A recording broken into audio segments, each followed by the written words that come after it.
Did you know that over 120,000 musicians worldwide have died without ever revealing who they really loved? From lost love letters and vanished roadies to strange accidents and sudden silences. Here are 20 heavy metal stars who hid they were gay until death. 1. Randy Rhoads. Randy Rhoads was one of the most talented guitar players of his time. He mixed classical music with heavy metal in a way no one had done before. On stage, he looked powerful and fearless, but behind the lights and noise, Randy was a very private person. He didn't talk much about his life off stage, and people close to him said he liked to be alone. Some tour staff whispered that Randy had a long, quiet relationship with a man who worked as a roadie for Ozzy Osbourne's band. This man was always around, but never spoke much. After Randy's tragic death in a plane crash, that man disappeared. No one knows where he went, and no one has seen him since.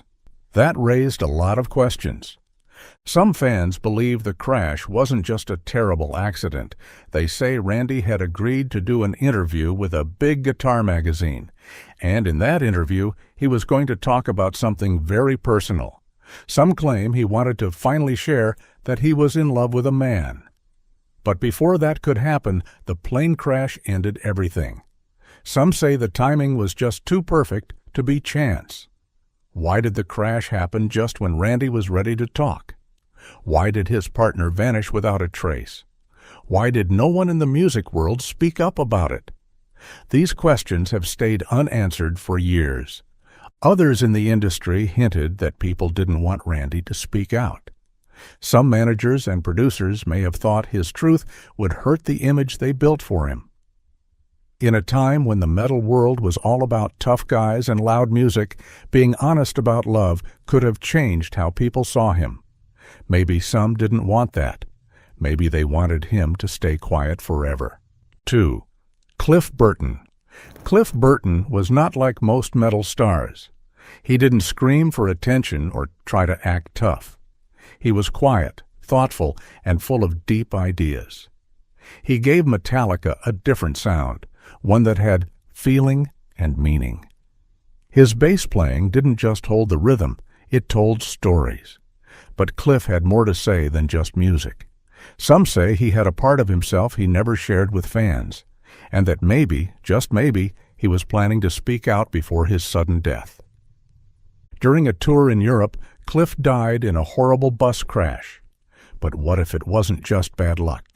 Some people close to the band have said Cliff told a few bandmates something important during that tour, something personal.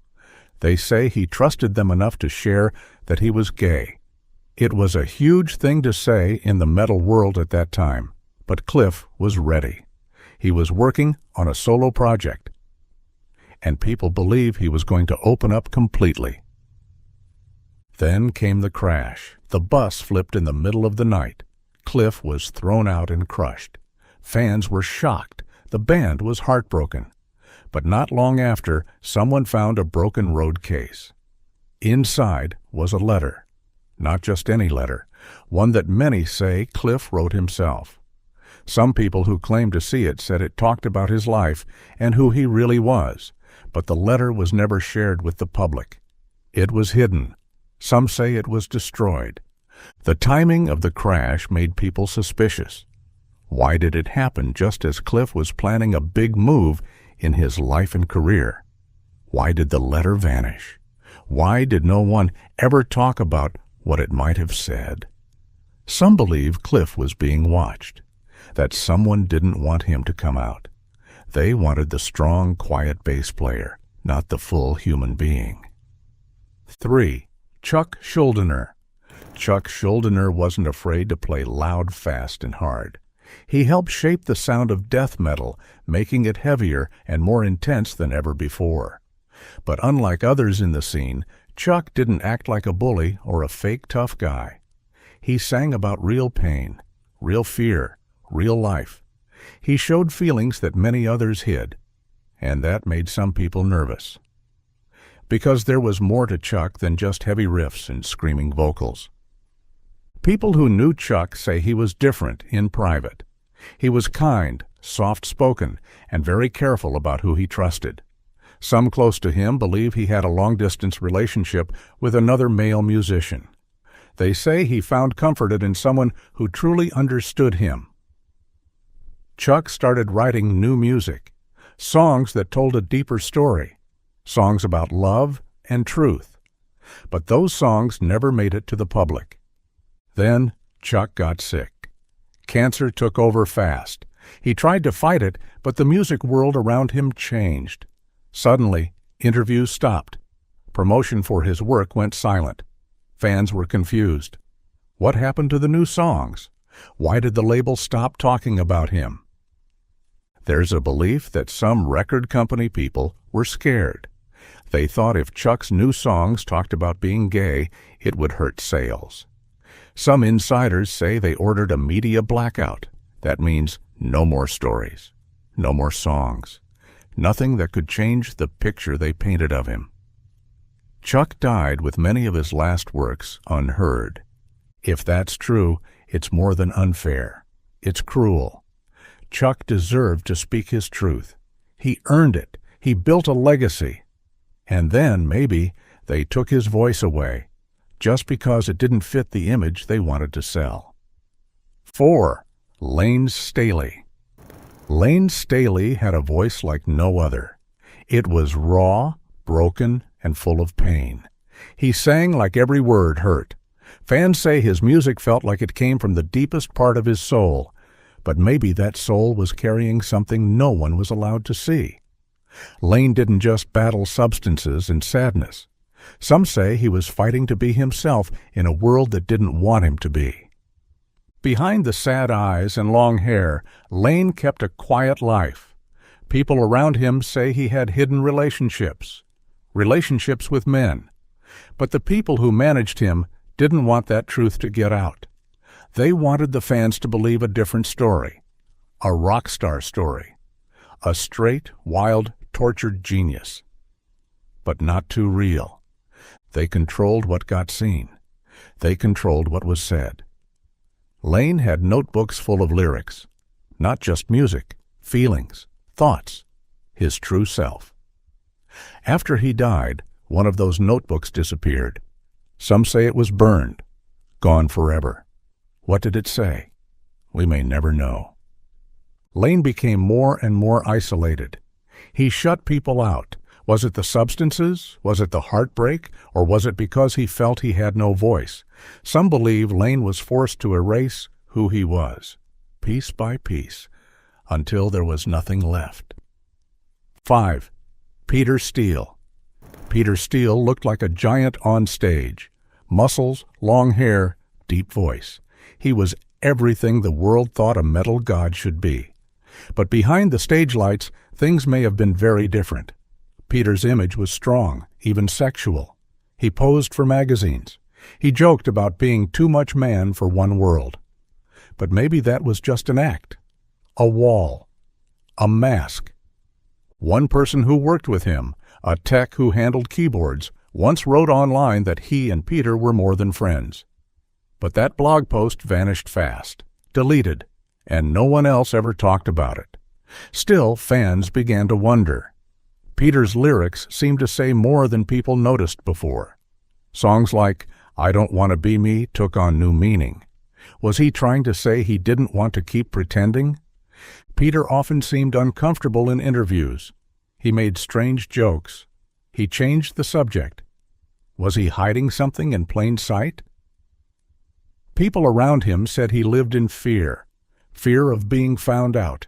Fear of losing fans. Fear of the label dropping him. He had built a strong image, but maybe it was too heavy to carry. Jeff Hanneman. Jeff Hanneman was one of the loudest names in thrash metal. His guitar playing made Slayer famous. His music was fast, angry, and full of fire. But after his death, people started asking questions.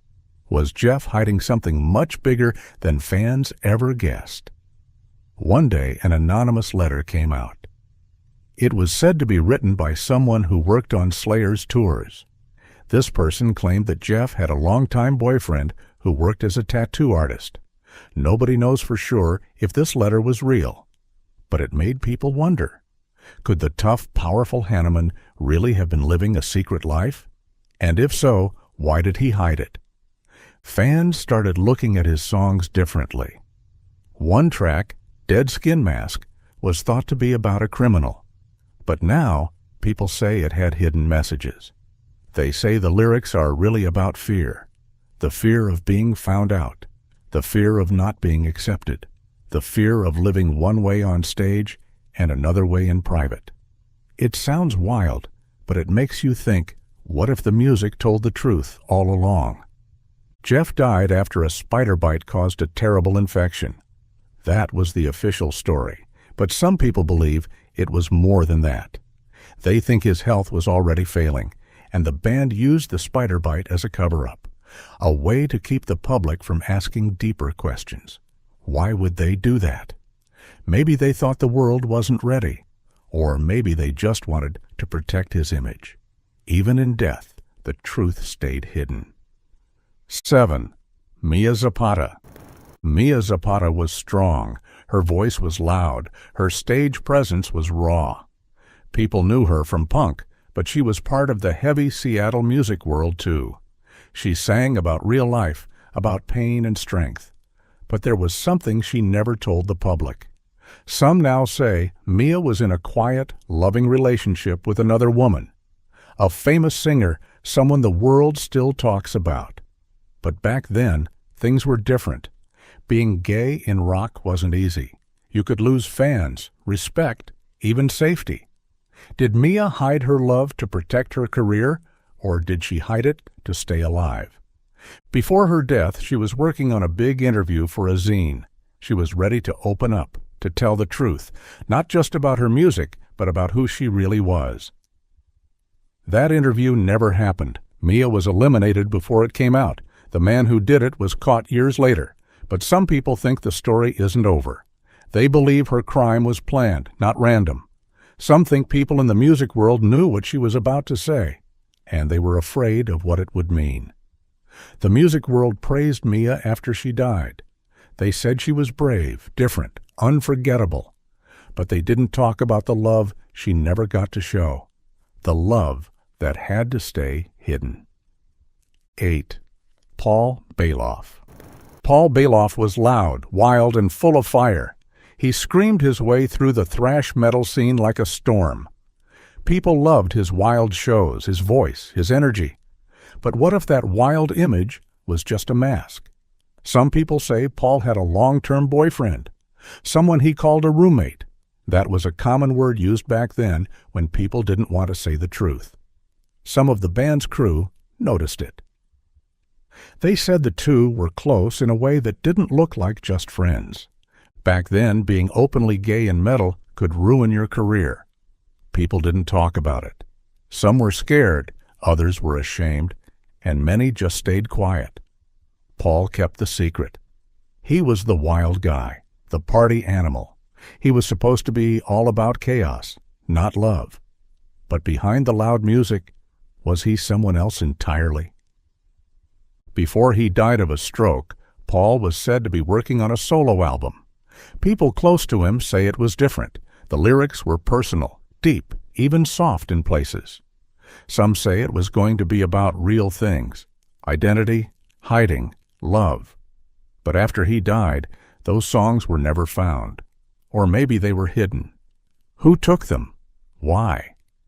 Some people think the band or someone else didn't want those songs released. Maybe they were too honest. Maybe they showed a side of Paul the world wasn't ready for. If that's true, then Paul's final voice was taken from him, not just by death, but by fear. 9. Mike Starr. Mike Starr played bass in one of the most emotional, raw bands of the 90s. Alice in Chains was dark, heavy, and filled with pain. After Layne Staley died, Mike fell apart. He blamed himself. But some say his pain ran even deeper. What if Mike and Layne were not just friends? What if they loved each other? There's a moment on TV that fans keep watching. Mike was on a show about addiction. He talked about Layne and almost broke down. He looked like a man crushed by more than grief. He looked like someone carrying a secret. Fans now say it was the pain of hiding real love, a love that had no space in the world they lived in. Mike struggled with substances, with guilt, with silence. His life got worse, not better. Was it all just from losing a friend, or was it from never being able to tell the truth? People close to him say he was different after Layne died. Not just sad, but lost. What if they had loved each other and never got to say it out loud? What if the world took away their chance to be happy just because of fear? When Mike died, people said he was broken by addiction, but maybe that wasn't the only thing. Maybe he was broken by the lie he had to live every day. 10. Jill Janus. Jill Janus was bold, loud, and different. She stood out in a world mostly filled with men. She sang with power. But even someone as strong as Jill had things she didn't share. People close to her say she was in a relationship with a woman who worked on her music team. They were in love for years, but it was never made public. Jill had big plans. She was writing an album that would talk about love, pain, and truth. She wanted to come out through music. She wanted fans to know her whole self. But that album never came out.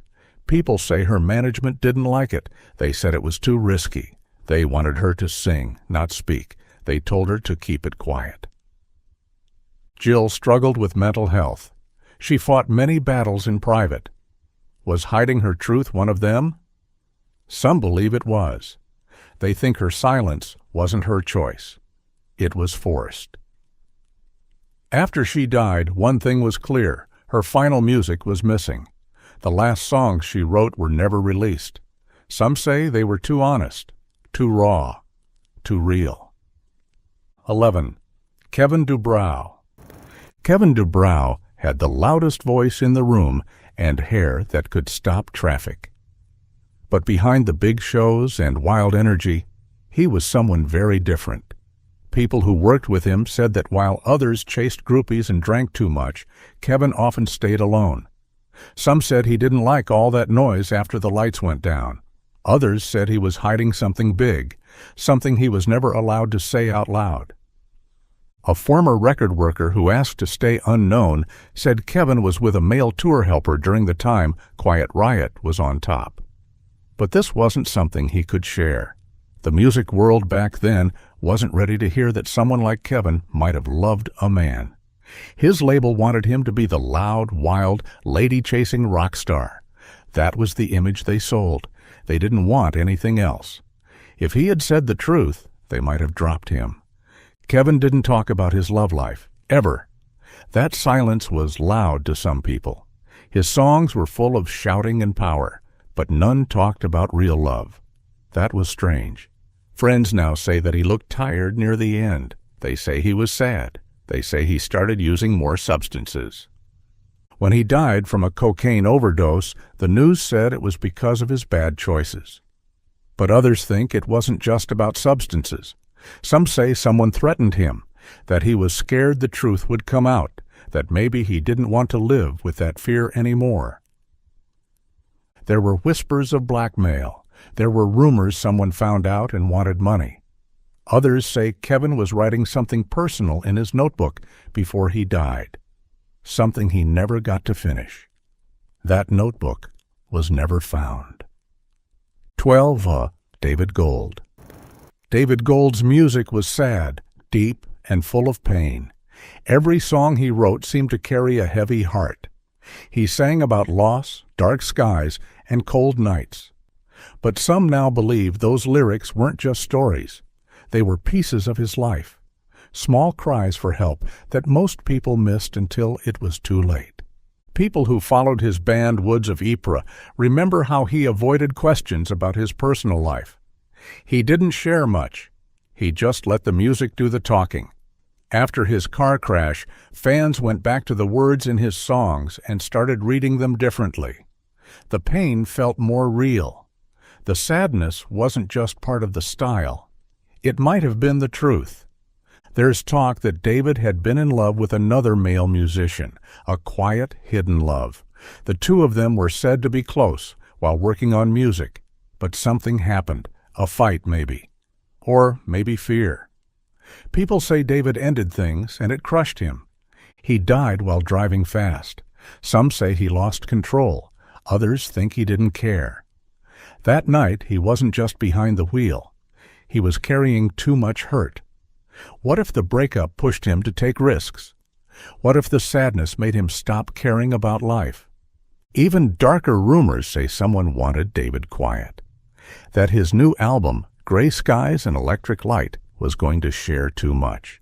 Some of the songs were full of clues. About being trapped, about love you can't name, about living a lie.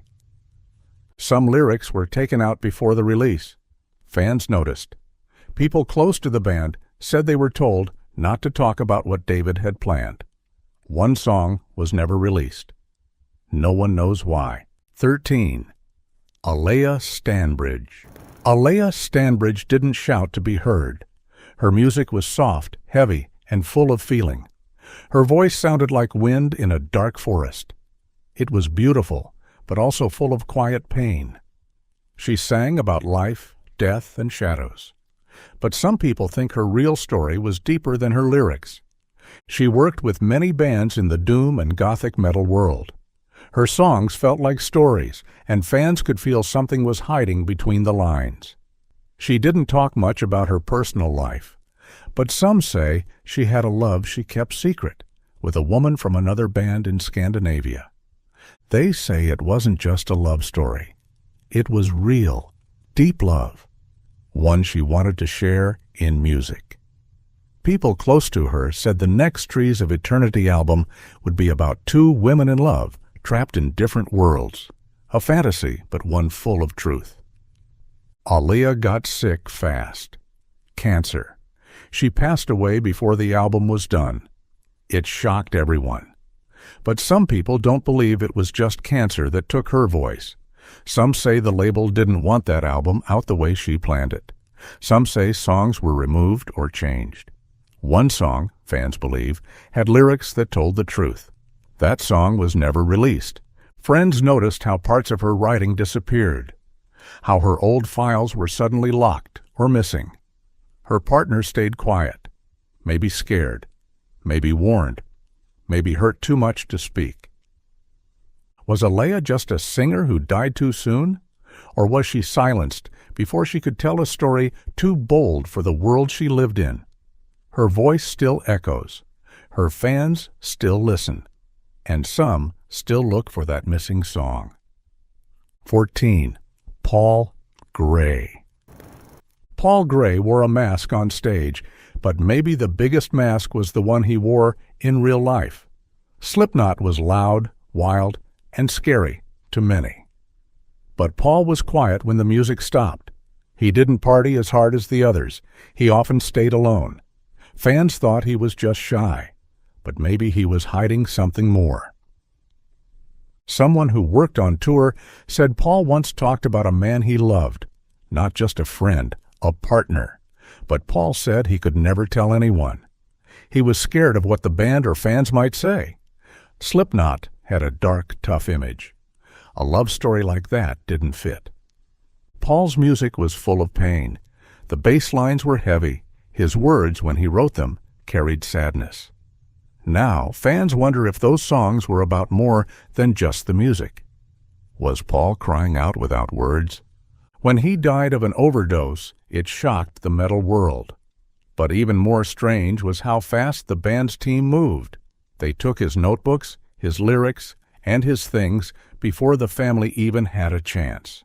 One notebook was never found. It was said to have personal writings, maybe things Paul never said out loud. Why was that book hidden? What did it say? What was Paul trying to write before he passed away? People close to him say he was tired. He was carrying too much. He felt stuck.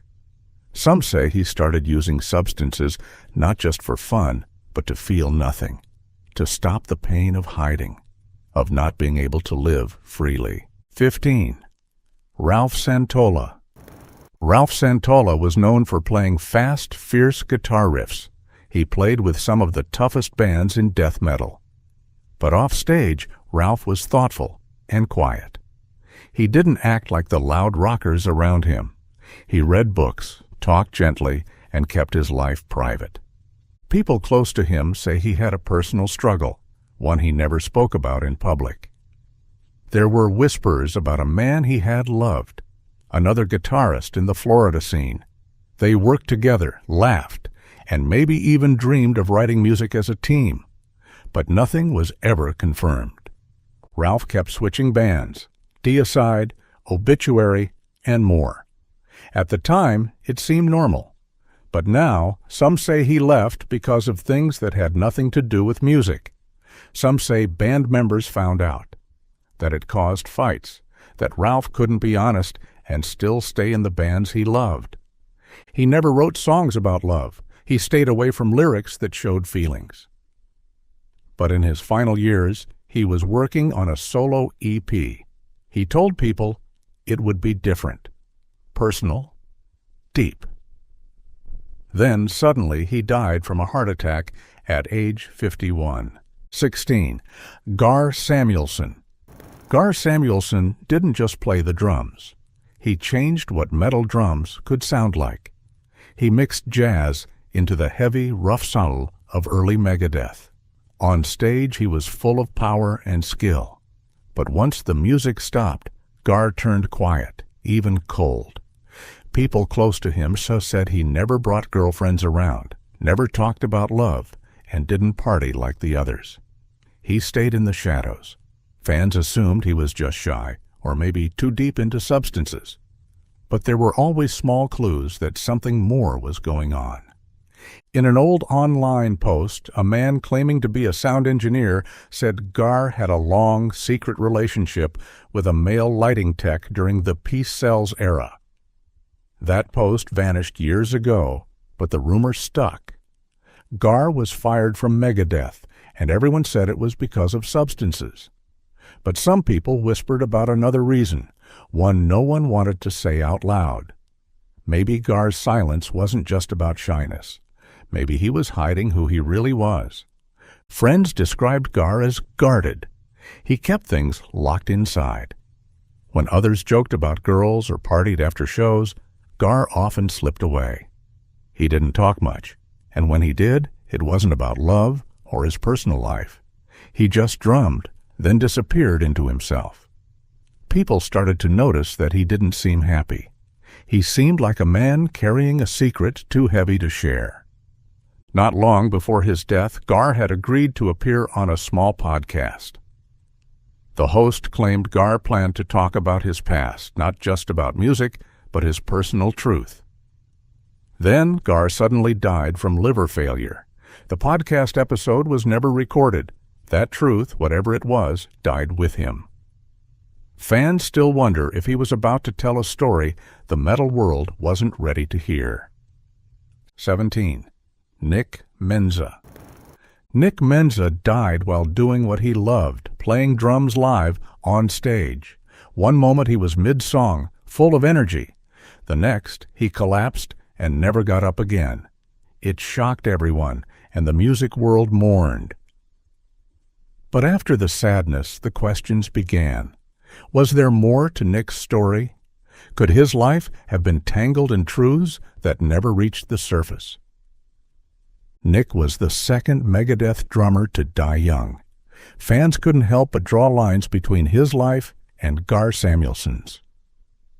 They'd both played in the same band, both died unexpectedly, and both had kept very private lives. Nick never talked much about romance. No public girlfriends, no scandal, just music. But that silence started to feel strange to some. Why was he always alone? Rumors began to grow. Some online users believed Nick had found something that connected him to Gar in more ways than drumming. Theories spread that Nick had come across old journals or letters written by Gar. These notes, some claimed, revealed parts of Gar's life that had been hidden. And Nick, they said, was preparing a memoir that would share those stories with the world. 18. Andre Matos. Andre Matos had a voice that could break hearts and raise chills. He was trained in opera, and every note he sang carried power. On stage, he looked confident and strong, but off stage, he was a mystery. He didn't do many interviews, and when he did, he always dodged questions about his personal life. Fans noticed. Some believed he was hiding something, but they couldn't prove it. People in Brazil whispered for years. Why was Andre always alone? Why didn't he talk about girlfriends or even friends outside the band? He was kind and polite, but also distant. One former bandmate, during a drunken night, once said, "He loved like he sang, in private and to men." Most people laughed it off, but some didn't forget it. Could it have been true? Andre was said to be working on a very different kind of album before he died. It was not the power metal people expected. It was a solo opera, full of emotions and ideas that were new for him. Some say the opera had themes that pointed to hidden love that wasn't safe to show in the metal scene. People who heard early parts of the project said it felt deeply personal, almost like a confession. 19. Eric Carr. Eric Carr brought loud, thundering drums to Kiss during the band's makeup-free era. He played with fire and energy. But once the show ended, Eric turned quiet. He didn't chase the spotlight. He didn't open up. And behind that silence, many believe, was a side of Eric the world never got to know. Eric was private, even with close friends. He never dated publicly. He never talked about love. He kept his heart locked tight. A woman who worked as a makeup artist on tour said Eric once told her about a man he loved, a man he couldn't be with. She said Eric cried during that talk. He said the world wouldn't understand. He wrote poems in a personal journal, poems no one saw. After he died from heart cancer, that journal was taken by the band's managers. It was never shared, not one page. Fans begged to read it, but the journal vanished. Some believe it held his deepest thoughts, maybe even his truth. 20. Jesse Pintado. Jesse Pintado was known for speed and chaos. He made grindcore wild and raw, but outside the music, Jesse lived like a ghost. People called him hard to read. He didn't talk about love. He didn't tell stories. He just played and kept quiet. A roadie once claimed Jesse fell in love with a man during a European tour in Spain. They were close for weeks, always together. Then, after a bad breakup, Jesse disappeared for days. No one could find him. When he came back, he was different, quieter, sadder. The roadie said Jesse never spoke of the man again, but something had changed. In his later years, Jesse pulled away from everyone. He avoided questions. He stopped writing happy songs. Some people believe he was forced to hide his true self. Maybe the music world wasn't a safe place for someone like him to be open.